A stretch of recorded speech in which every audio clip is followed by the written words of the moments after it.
Street Beat, and unfortunately, literacy is a problem that plagues the city, with nearly half of Detroit's adults being functionally illiterate. Author and educator Eddie Connor is trying to make a difference by engaging young males with his Boys to Books program. Welcome to the show, Eddie. Glad to be on. Looking sharp, my friend. Appreciate that. I can always appreciate a nice suit. So, what is the mission statement of Boys to Books? Really, Boys to Books is all about empowering young males through literacy, leadership, and life skills. Okay.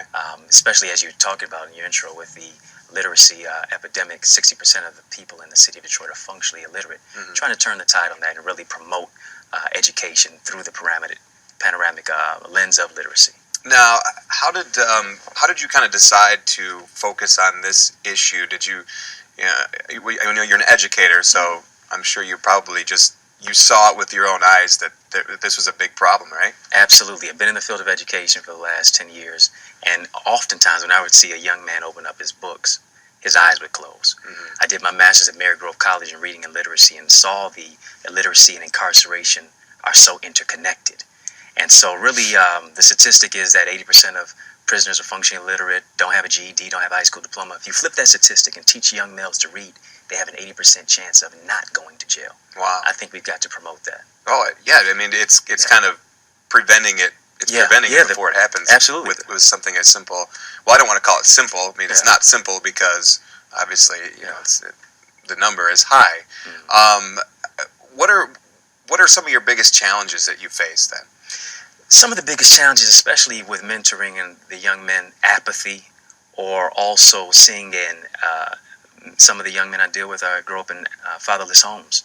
So being a person in authority, standing in proxy for an absentee father, there's some ambivalence to authority there. Yeah. And so really just appealing to the young men, reaching them where they are. I use culturally relevant literature to where they see their lives reflected in the content that they read.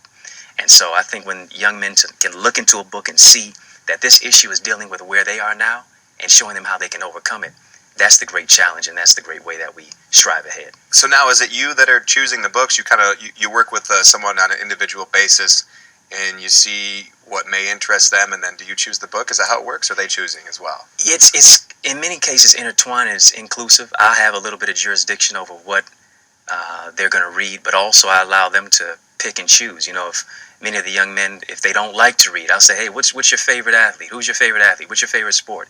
And provide them a book on maybe a LeBron James story or whoever their favorite athlete is, to where they can find some type of connectivity with that. So giving them a free choice is definitely what's important. And do you have some success stories that you could share with us? I do. Two of my young men who have graduated from the program, Boys to Books. One of them is at Eastern Michigan, has a full ride scholarship to study journalism. Another one has a full ride scholarship to Oakland University, and he's studying literacy through education. Mm-hmm. And so that, as well as majoring in engineering. So that's got to feel pretty good. Yeah. I mean, the kids that you're directly working with are kind of following in your footsteps. Absolutely, and they credit the program to the success of their lives now in college. Okay, and now you got a book there.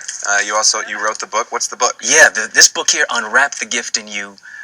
It's really hitting people all across the country and even outside the United States, in Jamaica and South Africa, showing them that they have a purpose, they have a gift. Pablo Picasso says, the meaning of life is to find your gift, but the purpose of life is to give your gift away. And I say all the time, I'm not giving you this book, I'm gifting it to you. Because you do have a gift, you have a purpose, and I'm showing you really how to birth that purpose, that gift that you have on the inside of you. I like to say all the time, you are a red box and a gold bow, a gift to the world. And you mentioned Jamaica there. You actually you grew up in Jamaica, right? I grew up in Jamaica, yeah, man. You told me it took a little while to lose the accent when you came back. Why did you decide to come back to Detroit? You were born here, right? I was born here. Okay. And my mother is Dr. Janice Connor. She's a philanthropist as well as an evangelist over to that island of Jamaica. Mm-hmm. And I was raised there, British education system, and came back here after living over there for a certain amount of time, that third world country. You see a panoramic view of your world. Mm-hmm. And now I'm back here many, many, many years later, just thriving and really helping people to overcome.